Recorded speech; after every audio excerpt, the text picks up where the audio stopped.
Scientists will tell you, and they're right, that humans and dinosaurs never shared the planet. Dinosaurs vanished around 66 million years ago. Modern humans arrived about 300,000 years ago.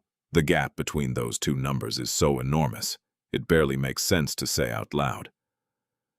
But here's the question. What if it didn't happen that way? What if ancient humans were out there, walking around, trying not to get eaten?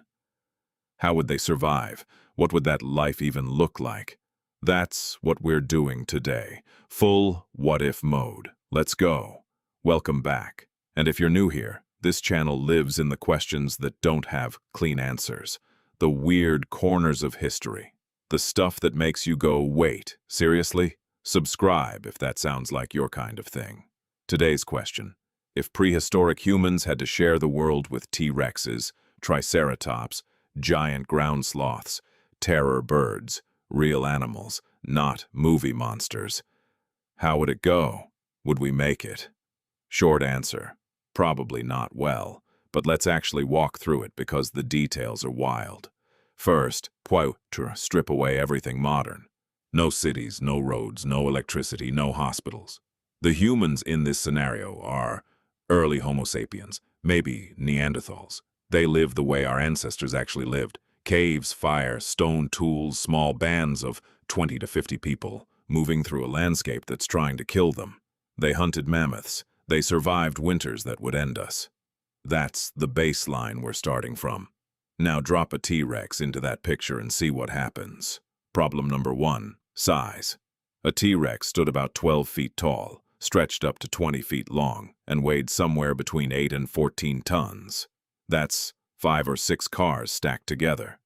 The old movies made it look slow and clumsy. Modern science disagrees. It probably moved at somewhere between 12 and 25 kilometers per hour when hunting. A fit human runs maybe 15 kilometers an hour over any real distance. So no, you're not outrunning it. You're not winning in a straight fight either. Your only move is to be smarter. Fortunately, that's the one thing we're actually good at. Ancient humans had one advantage no other animal could match, and dinosaurs certainly didn't have it. We think ahead. We plan. We share complex information with each other and then act on it together. Early humans hunted animals much bigger than themselves. Mammoths, woolly rhinos, giant elk, using terrain, traps, coordinated movement, and fire. The strength was never the point. Against dinosaurs, the same rules apply. You don't fight a T-Rex, you learn its patterns, you avoid it, you set traps when you need to, and you do all of it with the people around you. That's been the human playbook since the beginning. Shelter would be everything. Real early humans picked caves carefully. High ground, narrow entrances, close enough to water but not so close that every predator in the area shows up at the same time. Against dinosaurs the size of buildings, those instincts become life or death. You need an entrance too small for anything large to squeeze through. You need elevation, and you need fire at that entrance, not for warmth but as a wall. Most large predators in nature avoid fire. A carnivorous dinosaur almost certainly would too. That torch at the cave mouth isn't decoration. It's the only thing standing between you and whatever's outside. People always imagine a dinosaur world as non-stop predator chaos, but most dinosaurs weren't carnivores. The Mesozoic was full of plant-eaters, enormous ones, Brachiosaurus, Diplodocus, Triceratops. None of them are hunting you, and if you're clever, they're actually useful. Ancient humans followed mammoth herds because where the herds went there was water and food. The same logic works here. You follow the big herbivores and you let them do the hard work of finding resources. They're also a built-in early warning system. A herd of brachiosaurs suddenly moving fast in one direction means something bad is coming. You don't need to see the predator. You just need to watch the herd. Most people assume the T-Rex is the main problem. It's probably not. The animals that would make daily life genuinely terrifying are the mid-sized pack hunters. Velociraptors, the real ones, not the Jurassic Park versions, which were actually about the size of a turkey, hunted in coordinated groups. Deinonychus was similar. Dog-sized, fast, with a curved killing claw on each foot, built specifically for pinning prey down. These are the ones you have to fear. A T-Rex is enormous, loud, and usually alone. You can see it coming. A pack of fast, quiet raptors moving at dusk is something else entirely. And that's the scenario where things go very wrong, very fast. Ancient humans already knew how to deal with pack predators because they dealt with them constantly. Wolves, wild dogs, hyenas. The strategies they used translate directly. Rule 1. Never travel alone. One person is prey. 15 armed people moving together is a much riskier target for anything that has to weigh the cost of a meal. Rule 2. Noise. Coordinated, loud, sudden noise disrupts a predator's ability to hunt and makes the group feel bigger than it is. Rule 3. Keep them at a distance. Spears, thrown rocks, fire. Every weapon early humans had was designed to hurt something before it could get close to you. The goal was never to win a fight. It was to make the fight not worth having.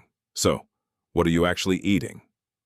Plants first. The Mesozoic had ferns, cycads, early flowering plants, berries, and nuts in abundance. Foraging was something early humans were already exceptional at, so that part works. Protein is where it gets interesting. Would humans hunt dinosaurs? Almost certainly. Not the massive ones, but smaller herbivorous species. That's absolutely within reach. Real early humans coordinated hunts against mammoths, which were huge, dangerous, and unpredictable. A mid-sized dinosaur with a group of people, fire, and a decent plan is a meal, not a monster. We've always eaten whatever we could figure out how to catch.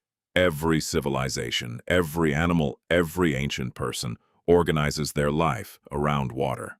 That doesn't change in a dinosaur world, but it gets dramatically more dangerous. Rivers and watering holes would be shared by creatures the size of trucks. Predators stake out water sources, because prey always shows up eventually. Every single trip to the river carries real risk. You'd learn the rhythms fast, which animals drink when, which spots are safer, which hours the predators patrol. You'd start moving to water the way an impala does on the Serengeti. Fast, alert, in a group with eyes covering every direction. Casual strolls to the river are not a thing anymore. Zoom out for a second. In a world like this, what does society actually look like? My honest guess, tighter and more interdependent than almost anything we have today. Danger bonds people. When the thing outside your cave is an apex predator the size of a bus, every person in your group matters. You'd see specialized roles emerge fast. Scouts, hunters, firekeepers, people whose entire job is knowing the landscape. And knowledge would be sacred. Your grandmother knowing which valley the T-Rexes nest in isn't trivia. It's survival.